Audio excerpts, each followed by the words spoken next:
माँ जी कहाँ है? पूरा घर ढूंढ लिया लेकिन कहीं दिख ही नहीं रही। लगता है बाहर आंगन में होंगी। माँ जी, ओ माँ जी। क्या हुआ नताशा बहू? माँ जी, ये क्या, आप इतनी गर्मी में बाहर बैठकर रजाई बना रही हैं? वो भी जुलाई के महीने में। भला जुलाई में कौन रजाई बनाता है?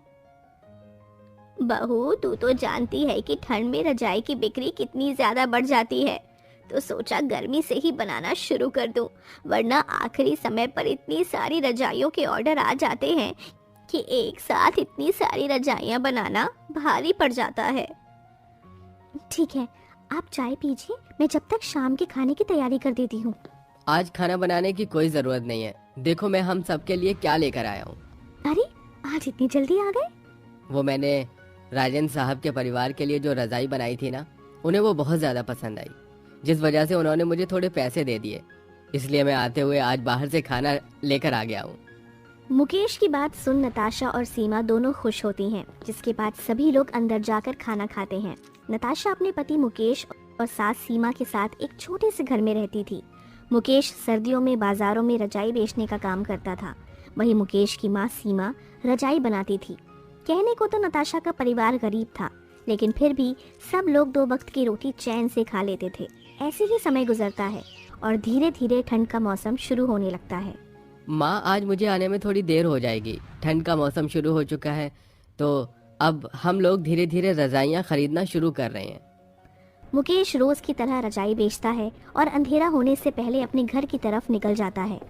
ठंड की वजह से चारों तरफ ओस हो रही होती है, जिसके चलते रास्ते में कुछ साफ दिखाई नहीं दे रहा होता है कि तभी एक गाड़ी तेजी से मुकेश की तरफ बढ़ रही होती है। उसकी वजह से ड्राइवर को कुछ दिखाई नहीं देता और वो मुकेश को अपनी गाड़ी से उड़ा देता है कि तभी आसपास के मौजूद सभी लोग मुकेश को जल्दी से अस्पताल लेकर जाते हैं। और जैसे ही यह बात नताशा और सीमा को पता चलती है तो वो लोग दौड़े दौड़े अस्पताल आ जाते हैं।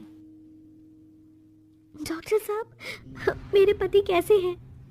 देखिए, एक्सीडेंट में मुकेश जी की जान तो बच गई है, लेकिन उनका आधा शरीर पैरालाइज हो गया है, जिसके चलते शायद अब वो कभी भी नहीं चल सकते और ना ही कुछ काम कर सकते हैं। नहीं डॉक्टर साहब, ये आप क्या कह रहे हैं? ऐसा नहीं हो सकता। हे भगवान, ये तूने क्या कर दिया? अब क्या होगा हमारा? मुकेश की हालत के बारे में सुन नताशा और सीमा दोनों ही पूरी तरह से टूट चुकी थीं। जैसे तैसे एक हफ्ता बीत जाता है और वो दोनों मुकेश को घर ले आती हैं और उसकी दिन रात सेवा करती हैं। मुकेश के काम पर ना जाने की वजह से अब घर में धीरे धीरे तंगी का माहौल छाने लगता है। बहू, आज भी खाने में सिर्फ ये एक मुट्ठी चावल बनाए हैं तूने। माँ जी, घर में ना ही तो दाल है और ना ही कोई सब्जी, और हाथ में 2 पैसे भी नहीं हैं। सिर्फ ये एक मुट्ठी चावल रखे थे, इसलिए मैंने यही बना दिए। माँ, नताशा, आप दोनों मुझे माफ कर देना। मेरी वजह से आपको कैसे कैसे दिन देखने पड़ रहे। इस अपाहिज शरीर से अच्छा तो भगवान मुझे मौत दे देता। नहीं बेटा, ये तू क्या कह रहा है? देखना, एक दिन भगवान सब ठीक कर देंगे। सीमा इतना बोल ही रही होती है कि तभी नताशा की नज़र घर के कोने में रखी रजाइयों के ऊपर जाती है। माँ जी, लगता है अब वो समय आ गया है कि सब कुछ ठीक हो सकता है। क्यों ना अब हम मुकेश जी की जगह जाकर मार्केट में रजाई बेचें? पहले भी तो हमारी रोजी रोटी इस रजाई से ही चल रही थी, तो अब क्यों नहीं? हाँ बहू, तू बिल्कुल ठीक कह रही है। बेटे के गम में मैं ये सारी चीजें तो भूल ही गई थी। हम कल से ही मार्केट में रजाई बेचने जाएंगे। अगले दिन होते ही दोनों सास बहू लाल चाय बनाकर पीती हैं और ठंड में कपकपाते हुए रजाइयों को लेकर मार्केट में बेचने लगती हैं। रजाई ले लो रजाई, गरम गरम मोटी मोटी रजाई। इस सर्दी के मौसम में इसे ओढ़ने के बाद आपको जरा भी ठंड नहीं लगेगी। बहन जी, ये देखिए रजाई कितनी ज्यादा सुंदर है। हमारे पास ऐसी और भी रजाइयाँ हैं। वैसे रजाई तो काफी सुंदर है और गर्म भी है। कितने की है? बहन जी, ज्यादा नहीं, सिर्फ 500 की एक रजाई है। ठीक है, मुझे ये वाली रजाई दे दो। सीमा जल्दी से रजाई को एक बड़े से थैले में पैक करती है और उस कस्टमर को दे देती है। सीमा नताशा के दिन में ठीक ठाक कमाई हो जाती थी, जिससे वो अपने घर का गुजारा चला लेते थे। ऐसे ही समय गुजरता रहता है और एक दिन, बहन जी, ये रजाई कितने की है? ये वाली 400 की है और ये वाली 300 की, कौन सी चाहिए आपको? इतनी महंगी? लेकिन मेरे पास तो इतने पैसे नहीं हैं। आप ये ले लीजिए, ये सिर्फ 250 की है। लेकिन बहन जी, हमारे पास तो सिर्फ ये 10 रुपए हैं। 10 रुपए? लेकिन भाई साहब, आज के समय में 10 रुपए में कौन सी रजाई आती है? इतनी सस्ती रजाई तो हमारे पास नहीं है। चलिए जी, लगता है इस साल की सर्दी भी हमें ठंड में कपकपाते हुए ही गुजारनी होगी। न जाने ये सर्दी का मौसम क्यों आता है।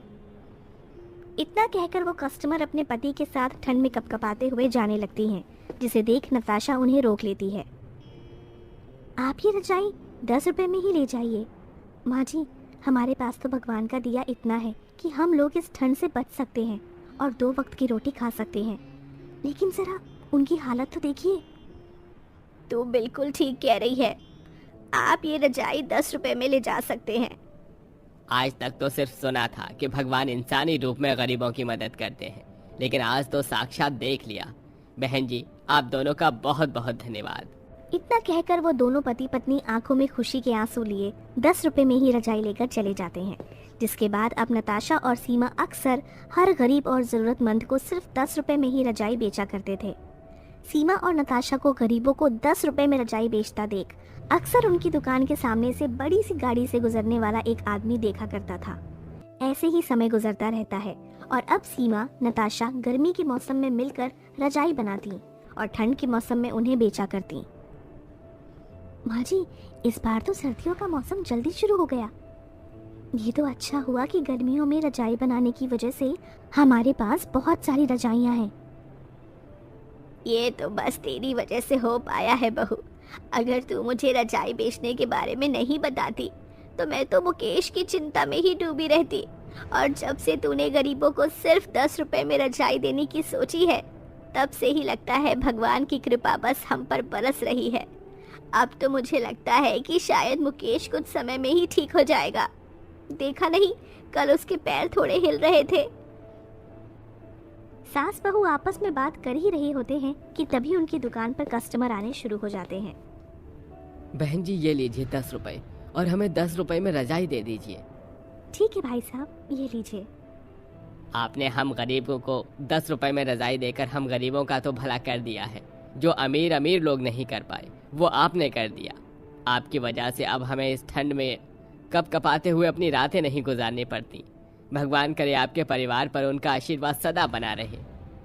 सभी कस्टमर की दुआ की वजह से अब धीरे धीरे मुकेश की पैरालाइज वाली कंडीशन ठीक होने लगती है। ऐसे ही 4 साल का वक्त बीत जाता है और पता ही नहीं चलता। एक रोज जब नताशा और सीमा रोज की तरह 10 रुपए में रजाई बेच रहे होते हैं, तभी उनकी छोटी सी रजाई की दुकान के बाहर न्यूज़ रिपोर्टर की काफी ज्यादा भीड़ लग जाती है। ध्यान से देखिए इन दोनों सास बहू को, जो हर सर्दी के मौसम में इन गरीबों को मात्र 10 रुपए में ही रजाई देते हैं, ताकि इन गरीबों को सर्दी के मौसम में कपकपाते हुए अपनी जान ना गंवानी पड़े। आज के ज़माने में भी ऐसे लोग हैं, देखते हुए काफ़ी हैरानी होती है।